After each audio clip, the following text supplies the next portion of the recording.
There is no one better than Western leaders who can reveal the dirty plans of their own countries.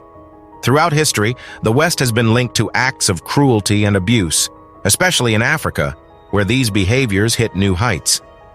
The West's self-interest cost millions of people a lot, and it led to levels of manipulation in finance, wars, and conflicts that had never been seen before. Even so, it was never fully revealed how much money Western countries made from these actions.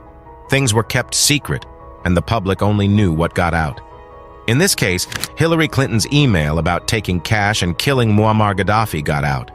But recently, a leader from the West showed what the West has been doing in Africa for decades.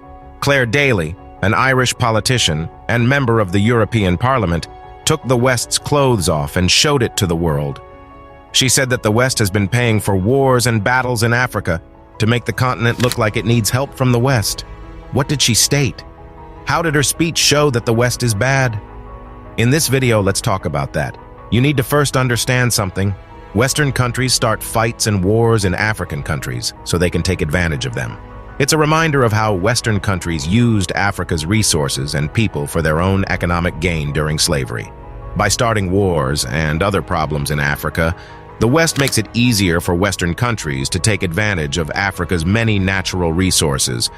During battles, there is a lot of chaos and weaker government, which makes it easier to get resources without facing strong pushback. The idea of divide and rule is at the heart of this argument. It says that Western countries take advantage of the differences between African countries by backing different clans or groups to stay in power and stop the formation of unified nations that could stand up to outside pressure. What's more, Western military interventions, masked as peacekeeping or humanitarian assistance, cloak hidden motives. Establishing military bases is a strategic move to secure long-term influence and control, furthering both strategic and economic interests. On top of that, the provision of aid and assistance functions as a double-edged sword. While aid ostensibly targets development and humanitarian needs, it creates economic dependencies that can be manipulated to the advantage of Western nations. Since Western countries want to stay in charge, the fact that Africa is easily attacked during wars helps them. That's what Claire Daly said, but she said a lot more than everyone else did. While she was in the European Parliament, Claire Daly began to reveal one by one the Western plans for Africa. She started by talking about the war going on inside Sudan, where two army generals were vying for power and control of the country. She said that the Western media tells a story about two tyrants, two competing armed groups, and regular people who are scared and running away. But it doesn't explain anything, gives no background, and doesn't say who is responsible. It hides the fact that this is because of decades of colonial abuse.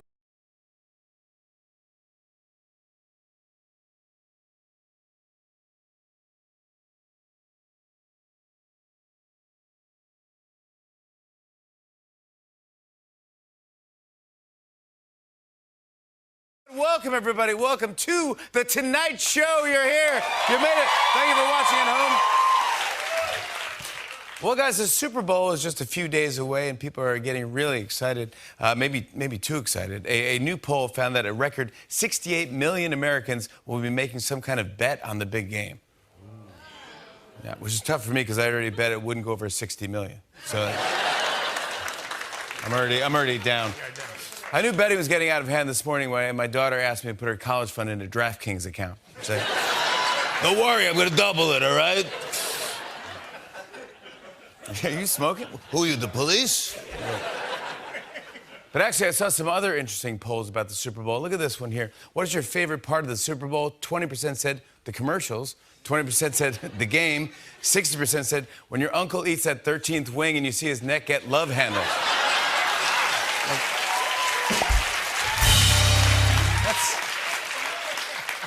Here's another poll I liked. So what part of the Super Bowl do you bet on? 85% said the final score. 10% said the opening coin toss. 5% said which hungover coworker will call out sick on Monday with the flu. Oh. Larry. And finally, what's your favorite delivery app? 39% said DoorDash. 54% said Domino's. 7% said Grindr. And you go, what?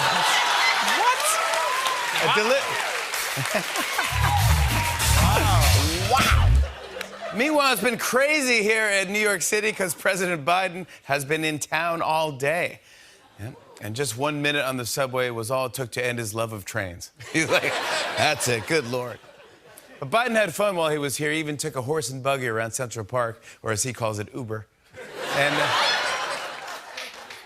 New Yorkers were actually very excited for Biden. It's rare that we get to see a president in town who's not walking in and out of a courthouse, don't you think? It's nice to see. Refreshing. Wow. But the big story today is that Republican National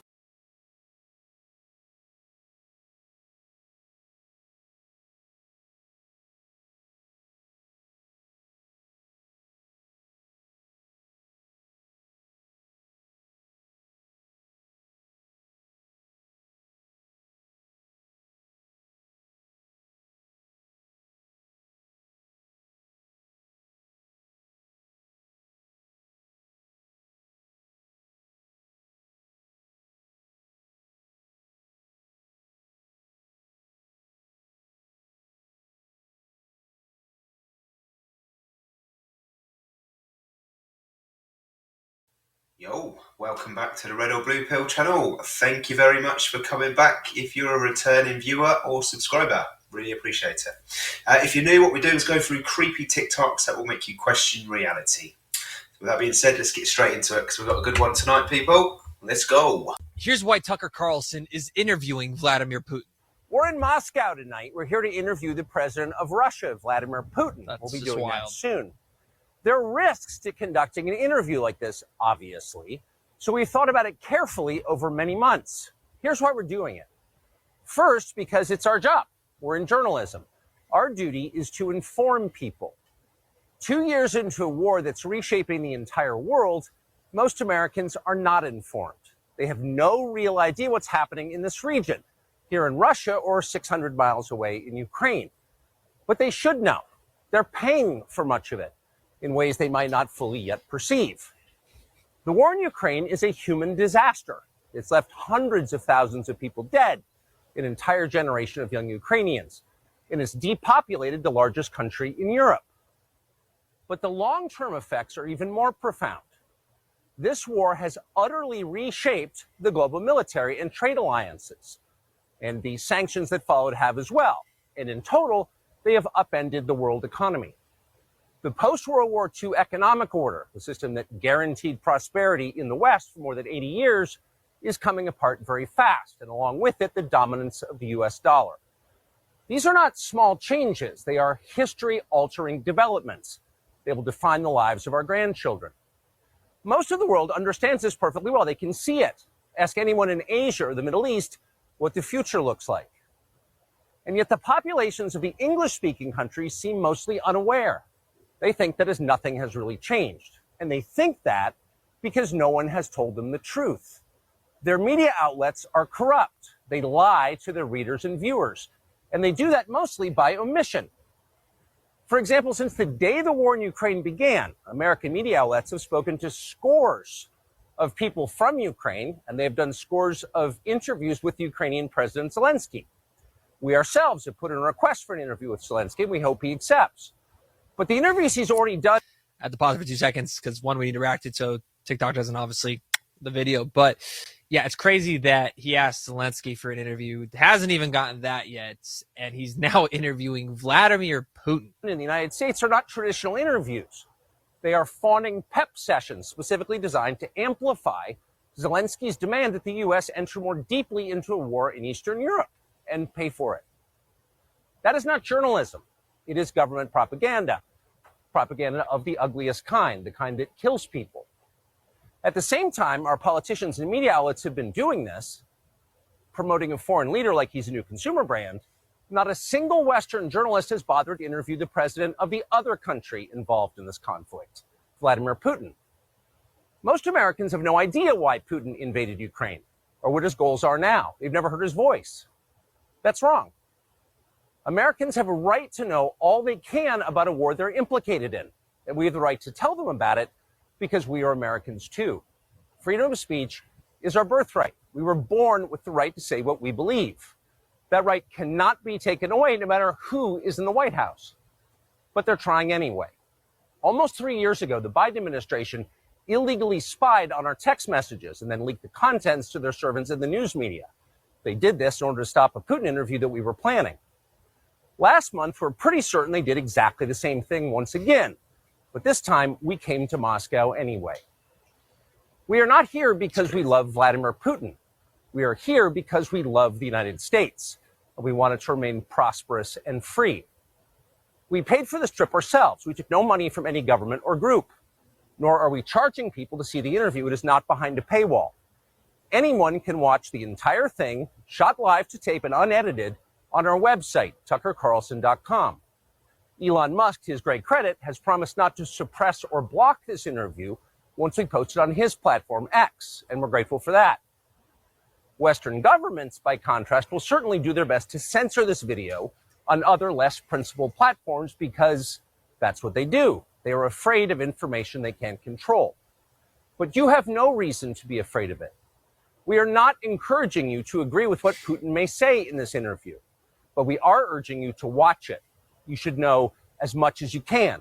And then, like a free citizen and not a slave, you can decide for yourself. I mean, wow. This is going to be one of the most historically significant interviews of our generation. If you haven't seen Vladimir's speech, it went absolutely viral, and you're going to definitely want to go to the comments because I'm going to react to that for you to see as well. And if you want to help spread this video, be sure to leave a like, comment, and save this video. Here's why Tucker Carlson is interviewing Vladimir Putin.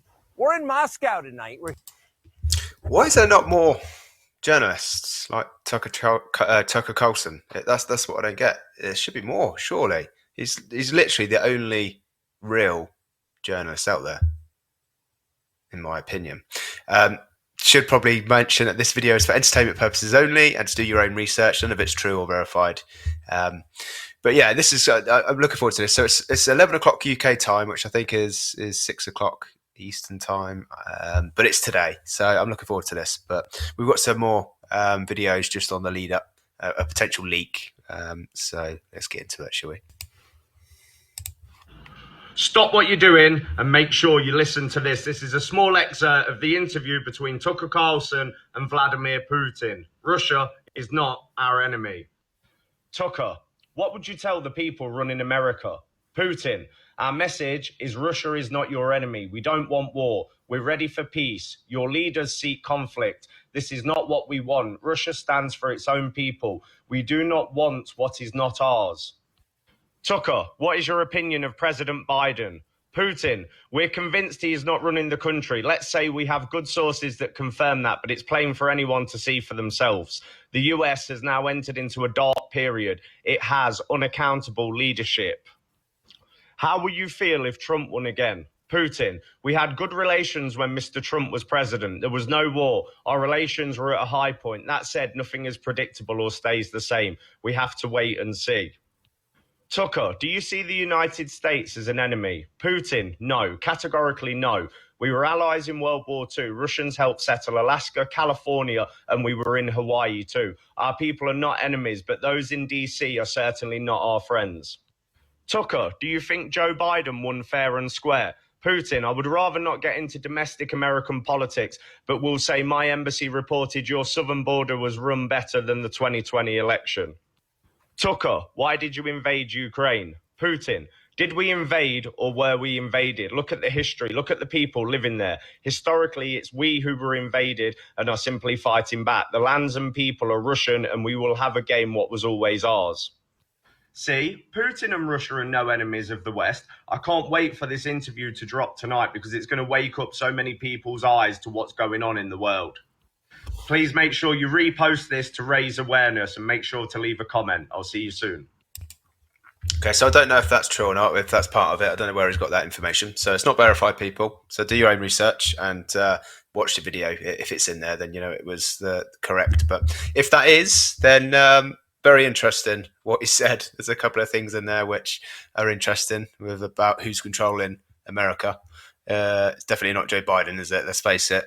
So who is? Is it the deep state? Is Trump the wartime president? I don't know. It's crazy. It's crazy, but I'm really looking forward to this. This is going to be really interesting. Really interesting.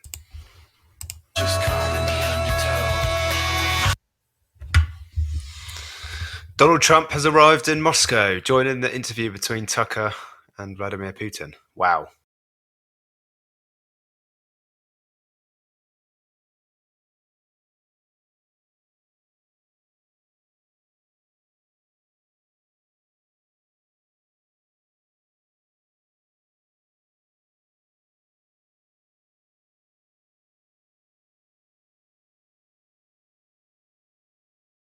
Hey, bud. What's in this thing moving around? Oh, I like that hat. I forgot we had that hat. Yeah. Check this out. I wrote a song for you, Clint.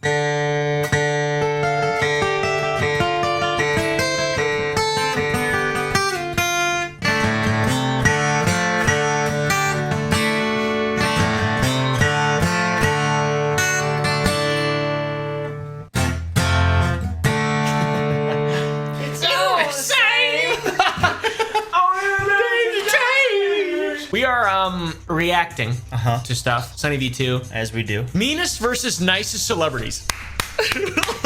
This is gonna be a good one. I love celebrities. They're some of my favorite people. Yeah. Who are the 5 nicest celebrities and who were the 5 meanest? I can tell you the meanest one I ever met was. Her name is Ellen DeGeneres. But while all the evidence Ellen points to Ellen DeGeneres. being awful, Adam Sandler is always highlighted as being incredibly kind. Take for example the time he was refused a table at IHOP after the server failed to realize it was Adam Sandler asking. Embarrassed, the server shared the CCTV to TikTok, prompting Adam Sandler to meet with the waitress personally. You like Adam Sandler? rough. I do. I love Adam Sandler. Yeah. He's my third. He's on that list for sure. He's a nice guy, it seems like. Yep. He also dresses good. I feel like he, out of like all of his characters and everything, I feel like the one that is mostly him is Mr. Deeds. You think so? Yeah. I like Mr. I feel like he's Deeds. very Mr. Deeds. I like Mr. Deeds. Good show. Jolly good show. I do like it. I love Adam Sandler, and that makes sense, and I'm glad he's on the nice list. Yep. Fans were impressed for a slightly Deans were different impressed. reason. It's very humble of him to not assert that he's a celebrity and ask for special treatment. He acted just like a regular customer and didn't challenge anyone. I respect him for that. I respect that as well, but also that's bare minimum. Yeah. That's just bare minimum. They tell you that, like, sorry dude. Can't. And he's like, With Red Sea. all right. It's like they just expect that because he's a celebrity, he's gonna pull that mask off and be like, actually, I'm Adam Sandler. He goes, So you're gonna react differently.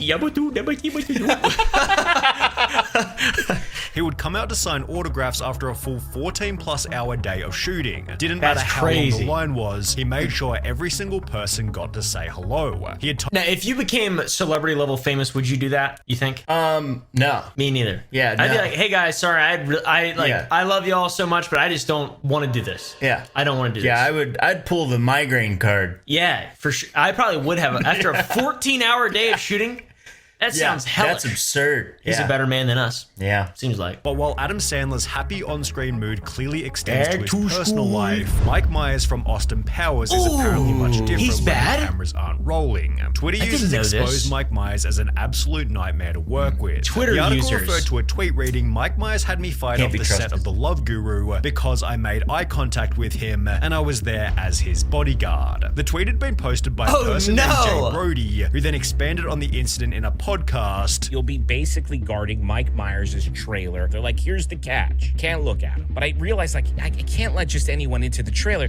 So I look up, I catch his eye for a second. I give him a nod to let him know I'm cool. And then I look away, and within an hour, I get a phone call letting me know that I'm fired and I have to get What? this back. By the way, did I ever tell you I watched that movie every day for a year when I lived in Texas? Every day for a year. Every day for a year. 365 days. Not even joking yet. Like probably more than once a day, too. Why? I don't know. It made me feel comfortable though. Okay. I don't know why though. Like I just was I didn't know what to do. It was like Gary's Mod, like pre-Minecraft mods. Yeah. Time, because I think that movie came out in 2009. I think Around there. That and sounds. that next year it went on Netflix or something, and I just watched it every single day. That is absurd. It is crazy. I've seen you watch it. It's been on in my presence a lot, and it's Yeah. like, I guess he really likes it. It's not even good. You never Hey, seen. can make pizza? You never really seem to pay that much attention to it. An extra in Love Guru, and remember being told we can't make eye contact with Mike. That when I is tell so people crazy. this, they don't believe me. Thanks for confirming. That's People so always crazy. wonder why there weren't more Austin Powers movies, but never realize how many stories there are like this about him. Basically, no one wants to work with the guy with one of these other Interesting. stories coming from. Dude, I love Austin Powers. I've seen all of them a lot. Yeah, those are I love great those movies. Yeah, they're just like dumb slapstick funny. Yeah. The reason I like it is because it's so stupid.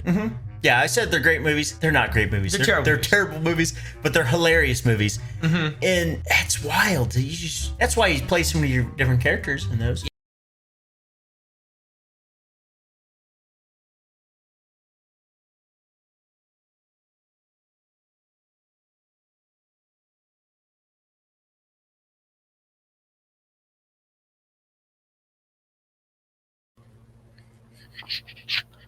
Hi, I am so excited to show you guys this video. I absolutely adore it. It's something that can lift your spirits, I think. I have a theory that it's the men that are watching all these kitten videos and cute animal videos on YouTube. I think it's the men that need to see something innocent, something worth protecting. I think that's who's doing it. That's who saves the little animals from peril, you know, in a gushing river or up in a tree or from a fire. That's who does that. So I came across this video and it just is heartwarming, and it's rooted in truth. I think there's much more here than meets the eye. And I was inspired, especially from the responses that I'm overwhelmed with the responses from the last two videos that I've made that were really personal about me and how I got here and how I got to, you know, have these unusual views about men and women and what's going on and the situation and that kind of a thing. And I just talked about a couple things that I feel like have shaped me that are sort of unusual, that don't happen to just everybody. So anyway, you guys have been very supportive and sweet. And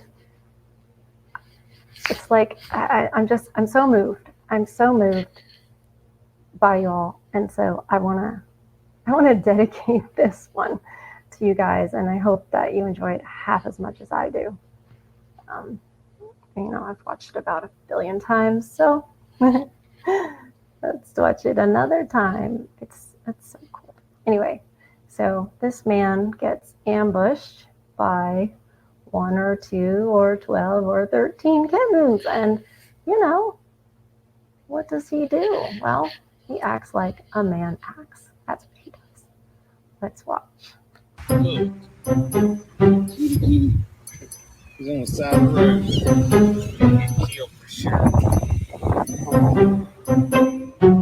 Someone just, oh no, oh my gosh.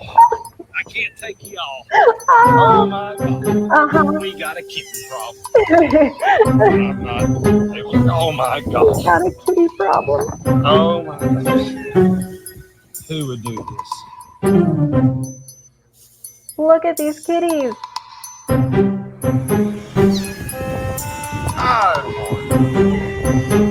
I thought I'd save him one. Hot diggity dog. He's so little. And Tactical Honda was not they're in his tactical Honda. He's got them all loaded up now.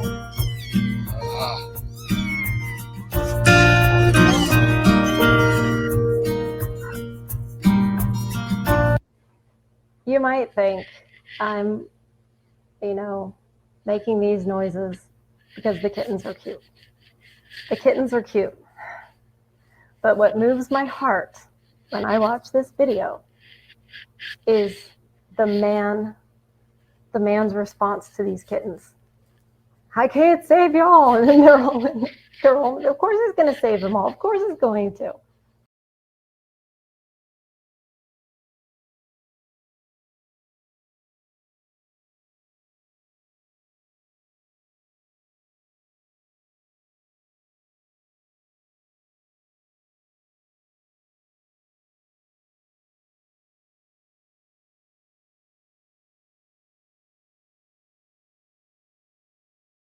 wasn't going to tell this story, but so you know what this is like. I got a job and I couldn't do it because I was contractually obligated to do another job, and I was really sad because I wanted this job so bad. And I was walking around a flea market in LA just like, oh my God, what's going to happen? Is everything going to be okay? I was so nervous. And this young girl ran up to me and she goes, can I just stop you for 1 second? And I'm like, okay. And she goes, I'm a psychic. And I'm like, okay. And she goes, my grandmother's a psychic, my mom's a psychic, and I need to tell you something. You just got blocked from doing something, and it's going to be okay, but you're not on the path you should be. You're supposed to be like a Drew Barrymore. What? No! And it meant the world to me. And it was like such a sign. I was like, everything's going to be okay. I just have to hang in there and everything's going to be okay because I'm going to be like a Drew Barrymore. Oh my God! If I could only be in it half the way!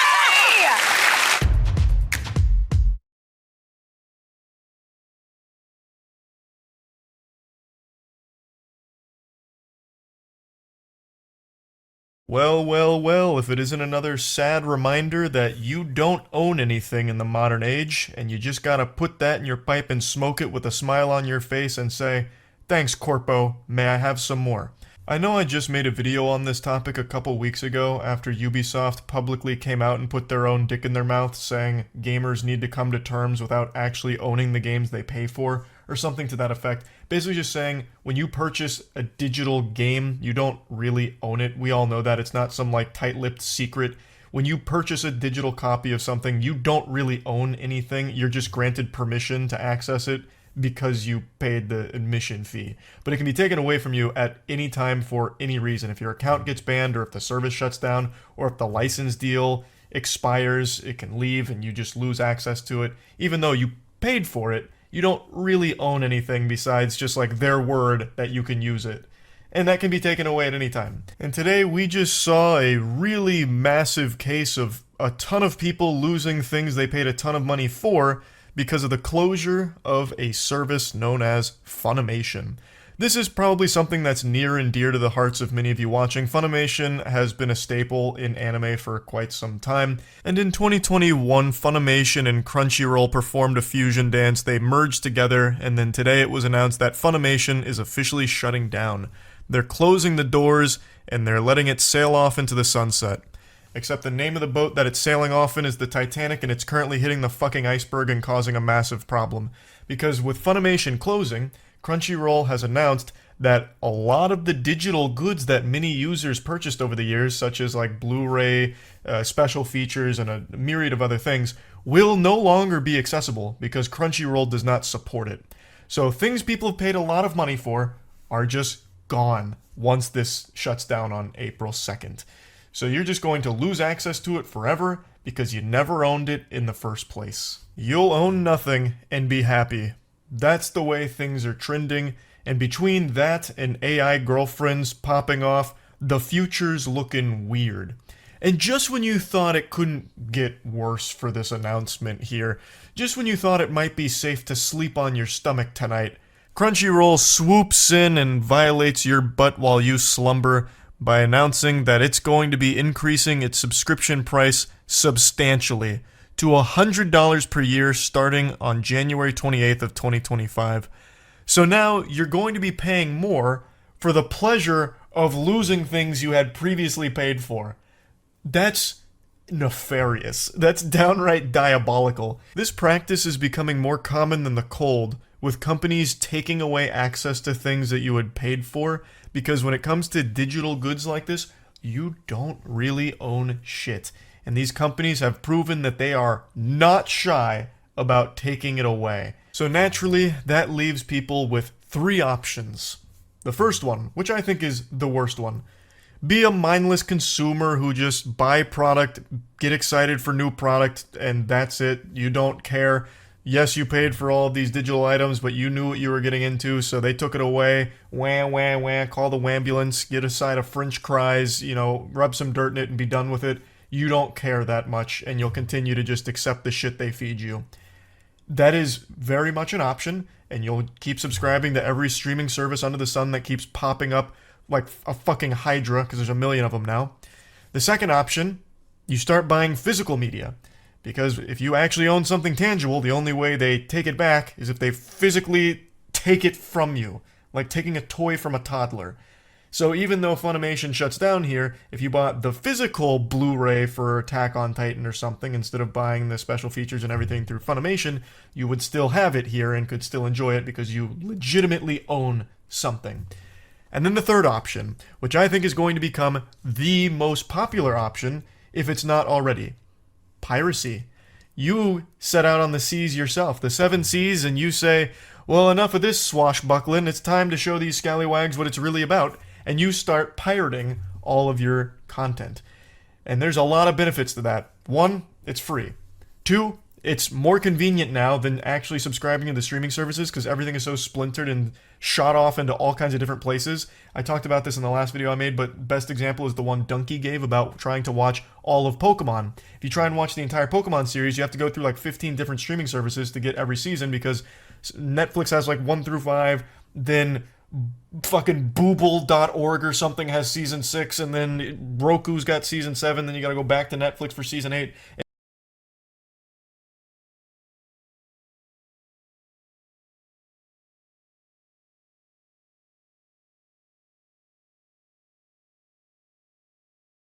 So today we're going to be speaking with Brett Cooper. She's one of the most prominent Gen Z political commentators who's quickly grown an audience of more than 2.5 million through her outspoken opposition to the woke agenda with the Daily Wire. I guess you might also know her as the female Ben Shapiro. What surprised me most about this episode was just how shocking her story was and how that led to her beliefs today. I was emancipated at 15 and I moved to California to pursue acting about 10 years ago. I was acting in Atlanta first, lived in New York for a bit doing theater, then went out to LA for film and TV. And so I was working there professionally for about 10 years. You're going to want to make sure to subscribe because next week we're also posting our discussions with Hassan Piker, who's on the complete opposite end of the political spectrum, and you don't want to miss out on that. So subscribe. And now with that said, a quick message from our video sponsor first. By the way, man, now that we're off camera, I wanted to run by you my next business idea. It's basically like drop shipping, but for endangered animal species. Cameras are still on. Nobody steal my idea. Anyways, man, I'm still trying to figure out how to get it funded, and getting a bank loan has been an absolute nightmare. Well, I mean, if simple and hassle-free funding is what you're looking for, then our sponsor Fund and Grow is able to help, and they're down below in the description. Wait, Graham, down below where? The description, Jack, not under the table. But what about my endangered animals? It's on you. It's on you. Look, Fund and Grow understands how difficult it could be for small businesses to get a loan. Bank loans are notoriously restrictive and full of red tape, but unlike a bank loan, Fund and Grow offers a 12-month membership where you could secure up to $250,000 of credit at 0% interest without giving up any equity in your company. Fund and Grow already has over 4,000 4.9 star reviews, and I think that's because people are seeing genuine results from such fast and simple funding. And as a special offer for our listeners, Fund and Grow has prepared a business funding masterclass with 5 simple steps of how to get $250,000 in business credit. Plus, as an exclusive bonus, you'll receive a $500 discount on their services. So don't wait to fund and grow your business. Visit Fund and Grow today using the link down below in the description. Oh, and also, guys, make sure to check out what's called icedcoffeehour.club because the .com was taken. We're actually doing this kind of right now. We're filming an episode just with Jack and I about business and behind the scenes and all that. So if you guys are interested, check out icedcoffeehour.club. Or the link is down below in the description. Go check it out. And now, let's get into the podcast. Welcome back to the Iced Coffee Hour. I'm Brett Cooper. We are here in Nashville at our studios. I just made some iced coffee in my office for Jack and Graham. How do you think it is? I think it's fantastic. Yeah. It's growing on me. The first few sips were, I would say, 8 out of 10. Okay. Now, 9.5 out of 10. Awesome. I mean, I took a risk by putting the Chick-fil-A ice in there. Yeah. I knew it was going to melt faster. Mm-hmm. It's bold. I like didn't it. put it in yours, though. No, I got the regular ice. Mine's great, though. I put hazelnut in this. Mm-hmm. It's good. 20-cent iced coffee. I love that. So, cheers, guys. Cool. Cheers. Thank you so much for doing this. Yes, we really I'm appreciate so excited. Imagine you just start choking on it, Jack. We came all the way here to Nashville for Yes. you, and you were so gracious. This entire set, you guys set it up. Extremely appreciative of it. I feel like we can't not mention what just happened. We went to go tour some homes. You and Graham were like filming because you're looking to buy a house. We can talk about that later. And while you were filming, just after we arrived at the house, there was some banging, loud banging. Yeah. I thought Jack had fallen. He thought Jack had fallen. He thought I had slipped down the stairs. And I didn't Jack was fall. about to walk up the steps. I was like, oh crap, he fell. I was, He thought I fell, but actually what happened was a huge limb off of a tree fell over, crashed over, probably total 3 cars. 3 cars. Yeah. I mean, that was freaky. It was like your Yeah. entire crew's cars. So we have a tornado warning all day today, but the storm we thought was going to be over, obviously. So we were going to cancel the video because we weren't even sure because it was storming. We're like, should we even go out there? And then it was so sunny. So yeah, it was wild. I'm grateful that everybody's okay though. You know, it works out better for my video. I get excited for this weather, though. I have to say, like, when it's windy like that, it was raining earlier. I was so excited. I told Jack earlier, like, it's supposed to, there's supposed to be lightning and thunder. Yeah. Like, I was looking forward to that. Extreme conditions are the best. I grew up in like Ventura, which is a very temperate place. And whenever I see extreme temperatures or extreme winds and stuff like that, it just excites me because it's so normal there. Yeah. And it's a blessing. Yeah. Very It's very fortunate. So. Well, tell us a bit about your story. I first found you, I think, on Twitter. Okay. As the female Ben Shapiro. As And I most saw the people see. resemblance, and I thought, okay, you guys are related somehow. To clear the air, you guys are not related. We're not related, although you gave me the great idea that we should do a DNA test Just to test see it. if there's any There might be connection. something there. Yeah, I mean, because I didn't see it. I think it's the eyebrows, but I really don't know. We should actually do a side-by-side, but I've seen it in some photos. But the mannerisms, too, are like very similar. I would say so, yeah. And I didn't grow up watching Ben. So that's one, like, I don't think I adopted it because of that. Sure. I was like a hardcore, like, Michael Knowles fan. I loved, like, you know, Candace before coming here, but I would listen to Ben and I knew who he was, but I wasn't somebody who religiously watched his show. And so a lot of people, you know, have said, you know, oh, you know, you're right wing. You probably, like, grew up watching Ben. Like, that's why you talk. I'm like, literally no. We just speak very, very quickly and talk with our hands a lot, apparently. But no, so yeah, I am a Daily Wire now. I host the comment section, was not hired because of any relation to Daily Wire, even though many people think that. But I am originally from Chattanooga, Tennessee, and then I moved to California to pursue acting about 10 years ago. I was acting in Atlanta first, lived in New York for a bit doing theater, and then went out to LA for film and TV. And so I was working there professionally for about 10 years. How did you get into acting? So I was deathly shy as a child. Okay. And my brother's high school was doing a production of The Wiz, which is like an adaptation of The Wizard of Oz, and they needed the siblings of some of the kids at school to be like the Munchkins at the end of the show and like to stand, like do a couple of songs and then come out and be like cute and tiny. I think I was 5 at the time. No, 5 or 6. Deathly shy.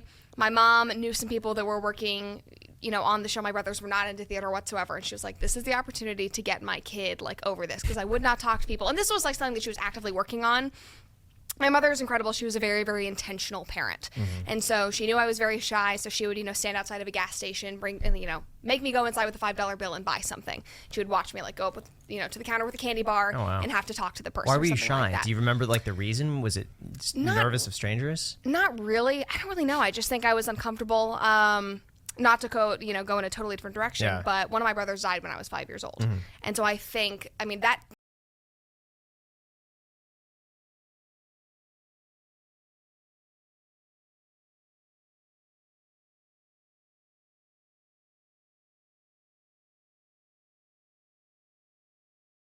It's me, I'm the problem, it's me.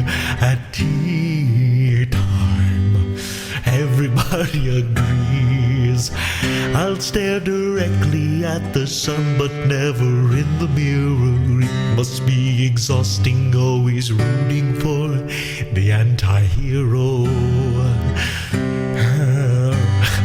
That was my impression of Taylor Swift. Did you know there are people declaring a holy war against Taylor Swift? And did you know that her fans are psychotic? I close my eyes and the flashback starts. I'm standing there on the balcony in summer air. But so are the fans of a lot of different things. Today we're going to be discussing that in the video. And also how Taylor Swift has fucking ruined football for me. Hey Taylor, you're ruining it! You're ruining football! But you're going to be surprised, because I actually kind of like Taylor Swift, so we'll get into this, boys. One of the most contentious things in popular culture right now is this random woman called Taylor Swift, who has become somehow one of the most famous people that has ever existed, maybe even more so than Michael Jackson. There's a lot of stuff about Michael Jackson out there if you look up the words Michael Jackson together. Isn't that crazy? T Swift and the Swifties have been in the news a lot lately. I've been seeing it everywhere, guys, because I actively look at the news. Just kidding. I don't fucking look at anything but the inside of my eyelids and my dick when I'm jerking. She hasn't been in the news just because of her insane fan base attacking my friend Hunter, aka Meat Canyon, by the way. She's been in the news for many other reasons. Football and stuff. To the frenzy over the two biggest forces on the planet colliding Sunday night, Taylor Swift and the NFL. The superstar was in the house at the Chiefs game last night, there to cheer on Travis Kelce. She's decided to invade a group of people who are self-proclaimed it being for the dudes, I guess. Football doesn't like Taylor Swift. If you don't give a shit about football, I don't really give a shit about football as soon as the Cowboys are out of the running. How do we get from Taylor Swift and football to this? Trump allies pledge holy war against Taylor Swift. What the fuck does that even mean? If you don't like football that much and you haven't dedicated your entire personality to the sport, Taylor Swift has recently found a new boyfriend. She's kind of known for having a lot of boyfriends, I think, and she makes songs about them. I think I don't listen to a lot of her music aside from the song Anti-Hero. That shit slaps hard as fuck, especially Josiah and the Bonnevilles cover of it. That specifically slaps hard as fuck. But Taylor Swift has another boyfriend. I think this is like 30 or something. I'm not exactly sure. Seems like a normal amount, I guess. I don't really know. I haven't had that many boyfriends. She got a new one named Travis Kelce. I just burped and I taste weed. Weird. This fella is a football player who plays for the Kansas City Chiefs as a tight end. And he's a pretty big star in the football realm. And because of her newfound relationship, Mrs. Swift has been going to games and showing up in the stands. David and Sylvia, I can explain this in about 11 Taylor Swift song titles for you. It is incredible how this love story has enchanted some NFL fans and Swifties alike. And clearly, Travis Kelce is the man.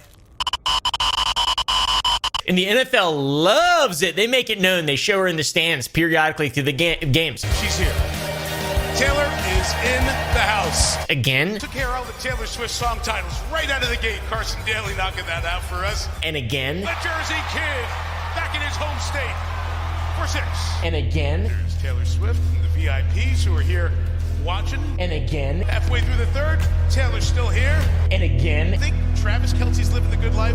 Donna Kelce's living the best life of all. And again. Mike, back to Taylor Swift. The Taylor effect is real. Travis Kelce gained almost 900,000 new followers. This is a video posted on the NFL's YouTube channel. How sad is that shit? Taylor Swift is a regular at the Chiefs and Kelce games. Who the fuck cares, dude? This has been going on for a while, though. They've been dating for a good bit. That video specifically was posted back in October of 2023. It's not like a brand new thing that's happening and just started popping up out of nowhere. She's been around for a good while, posing as a